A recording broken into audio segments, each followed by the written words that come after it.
오늘은 미가서 6장 말씀을 함께 보시겠습니다.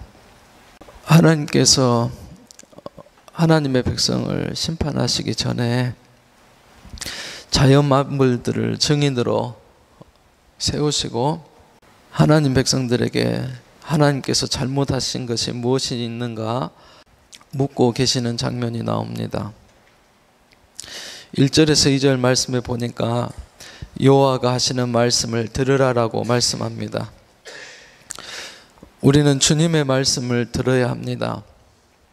이 믿음은 말씀을 들으면서부터 출발합니다. 우리의 영혼을 살리고 유익하게 하는 말씀, 그 성령의 말씀을 들어야 한다는 것입니다. 잘못 들으면 내 영혼에 독이 됩니다. 그래서 오해하기도 하고 불안한 마음이 들기도 하고 더 생각이 복잡해지기도 합니다. 우리는 세상의 말을 따라가는 것이 아니라 사람의 말을 따라갈 것이 아니라 하나님의 말씀을 붙들고 귀 기울이는 그런 저희가 되어야 될 것입니다. 3절에서 4절 말씀 보면은 이제 하나님의 백성에게 대답해 보아라 라고 말씀합니다. 내가 너희를 괴롭게 하고 또 지치게 한 것이 무엇이냐 대답해 보라 라고 말씀합니다. 죄를 가진 사람들, 자기 잘못을 잘 깨닫지 모릅니다. 그래서 회개는 없고 자꾸 남을 탓해요. 힘들어 죽겠다 하고 원망하고 불평합니다. 하나님께서 물으시는 거예요. 왜 힘드냐고, 왜 괴롭냐고, 그리고 그것을 하나님이 주셨다고, 하나님이 괴롭혔다고 오해하고 하나님을 부담스러워합니다. 5절에 다시 하나님께서 말씀하십니다. 기억하라 라고 말씀하시죠. 이스라엘은 하나님의 은혜를 잊어버렸어요. 애굽에서 종살이 할 때 하나님께서 속량해 주셨고 광야 40년 동안에도 하나님께서 신실한 지도자를 세우셔서 그들을 인도해 주셨습니다. 또 발람과 발락이 이스라엘을 저주할 때도 오히려 발람의 입술을 잡아서 그 입술에서 축복이 나오게 하셨습니다. 이 시딤과 길갈인 이스라엘 백성들이 가나안 땅에 들어가기 전에 여리고 성을 무너뜨리기 전에 요단강 전에 섰던 땅입니다. 하나님께서 요단강에 물을 막아서 건너게 하셨던 그런 역사가 있었습니다. 홍해를 가르고 또 그 바닷길을 지나게 하신 것도 요단 강물을 멈추고 마른 땅같이 건너게 하신 것도 여리고 성을 무너뜨리고 그 성을 정복하게 하신 것도 다 하나님이 하셨다는 것입니다. 내 인생의 정말 결정적인 순간에 하나님께서는 은혜를 베푸시고 그 모든 것들이 하나님의 은혜의 역사였다라고 말하는 것입니다. 근데 이스라엘은 그것을 잊어버렸습니다. 6절에서 7절 말씀에 보니까 또 이스라엘은 영적으로 무지합니다. 정말 하나님이 원하시는 것이 무엇일까? 또 높으신 하나님을 어떻게 경배해야 할까? 그분이 무엇을 기뻐하실까? 또 죄를 어떻게 처리해야 될까? 몰랐습니다. 그래서 하나님 앞에 나올 때 1000마리의 양을 가지고 나오죠. 많은 재물을 가지고 나오면 하나님이 기뻐하실까? 또 강물 같은 그런 기름, 그보다 더 많은 것을 하나님께 가지고 나오면 기뻐하실 줄 알았습니다. 그리고 심지어는 죄를 용서받기 위해서 아들을 제물로 바치는 그런 어르신직도 하였습니다. 하나님께서는 말씀하셔요. 우리에게 정말 원하시는 것을 말씀하십니다. 오늘 학가다 말씀이지요. 8절에 의를 행하고 인자를 사랑하며 너희 하나님과 함께 겸손히 행하는 것입니다. 의를 행하는 것, 하나님 앞에서 옳은 일을 하는 것이지요. 다른 성경에는 하나님의 말씀을 지키는 것이다라고 그렇게 번역을 했습니다. 하나님 앞에서 바르고 정직하게 살고 말씀 따라서 순종하며 살아가는 삶을 말합니다. 두 번째, 하나님께서 원하시는 것은 인자를 사랑하는 것이라고 하셨습니다. 어질 인자, 그리고 사랑 자자이죠.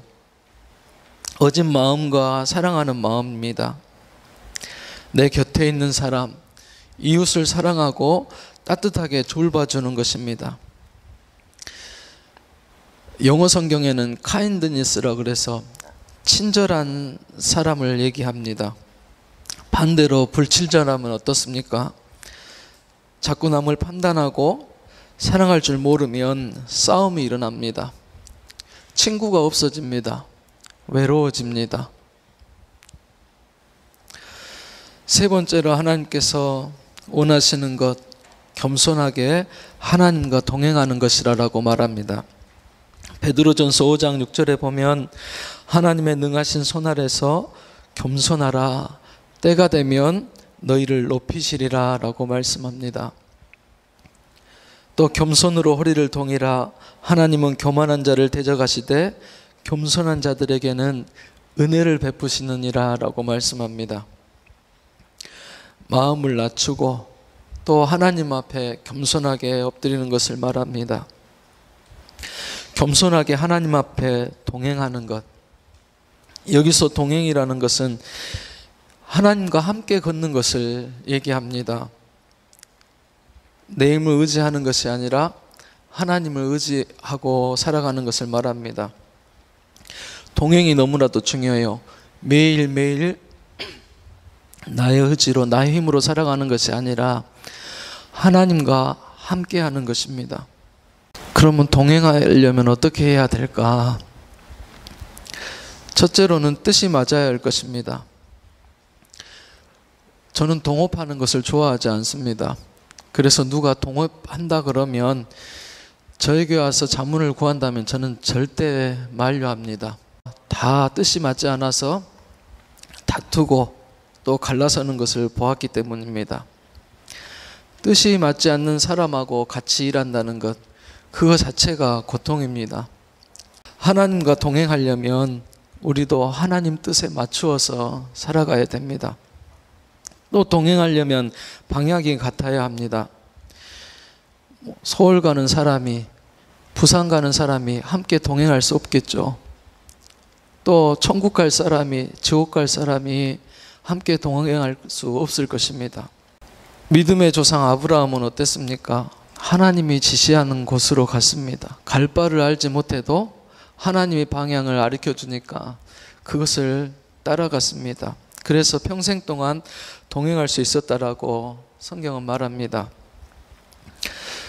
또 동행하려면 속도를 맞춰야 할 것입니다. 한 사람은 빠르고 한 사람은 느립니다. 보통 부부들이 그러죠. 남편은 저기 앞서가고 부인은 뒤에 쫄랑쫄랑 따라갑니다. 그리고 빨리 오라고 막 핀잔을 주잖아요. 근데 멀리서 그 모습을 보았을 때는 은혜가 안 돼요. 같이 함께 가는 것이 참 은혜가 되고 행복해 보입니다. 그리고 지속해야 되겠죠. 잠깐 하나님의 뜻에 맞춰서 가는 것이 포기해버리는 것이 아니라 계속 하나님 뜻에 맞춰서 순종하면서 따라가야 될 것입니다. 에녹은 하나님과 동행하면서 살았어요. 300년 동안요. 한두 번 순종하고 만 것이 아니라 평생을 끝까지 순종하며 살아갔습니다. 바울도 3명의 동역자가 있었어요. 누가하고 디모데하고 데마. 그런데 디모데후서 4장 10절에 보니까 데마는 이 세상을 사랑하여 나를 버리고 데살로니가로 갔다라고 그렇게 말합니다. 이 누가 디모데는 바울과 끝까지 함께 했습니다. 그런데 데마는 바울을 떠나버렸습니다. 이렇게 믿는 사람들 중에도 끝까지 하나님 일에 동행하는 사람이 있고 자기 마음에 들지 않으면 떠나는 사람이 있습니다. 요셉도 힘들 때마다 또 항상 하나님께 기도하고 동행하는 그런 삶을 살았습니다. 그래서 총리가 되고 승리하는 삶을 살았지요. 다윗도 마찬가지고. 오늘 하나님이 원하시는 것을 말씀해요. 뒤에 9절에서 12절은 하나님이 이스라엘 백성들을 심판하신 이유가 나오고 13절에서 16절은 그들의 잘못에 대한 선고가 나와요. 이러이러해서 이렇게 잘못한 것에 대한 심판하실 것들이 나옵니다. 그런데 오늘 말씀 중에서 가장 중요한 것이 바로 이것입니다. 하나님이 정말 내게 원하시는 것, 그것이 무엇인가? 하나님께서 원하시는 것, 많은 재물을 드리는 것도 아니고 내 자녀를 바치는 것도 아니고, 그보다도 가장 중요한 것, 정말 원하는 것은 바로 내 지금의 삶이라는 것입니다. 하나님 앞에 정말 회개가 있고 또 내 삶이 변화되는 것을 말합니다. 말씀에 순종하면서 하나님 앞에 겸손한 것을 말하는 것입니다. 우리 스스로도 우리의 모습을 돌아보기 원합니다. 나는 하나님을 기쁘시게 해드리려고 어떻게 노력했는지, 그리고 얼마나 의를 위하여서 살고 또 내 곁에 있는 사람들을 사랑했는지, 또 하나님과 동행하려고 얼마나 노력했는지 내 자신을 돌아보는 시간이 되었으면 좋겠습니다. 하나님을 생명 다해서 사랑하고 내 이웃을 정말 내 몸같이 사랑하고 그리고 하나님과 겸손히 동행하는 것, 그것을 하나님이 가장 기뻐하신다는 것입니다. 오늘 또 하나님과 동행하면서 하나님 주시는 그런 은혜를 누리고 살아가는 우리의 삶이 될 수 있기를 바랍니다. 하나님의 말씀을 듣고 또 그 말씀에 늘 반응하고 또 하나님이 내게 주신 그런 은혜들을 기억하면서 하나님께 영광 돌리며 살아가는 우리가 될 수 있기를 주님의 이름으로 축복합니다.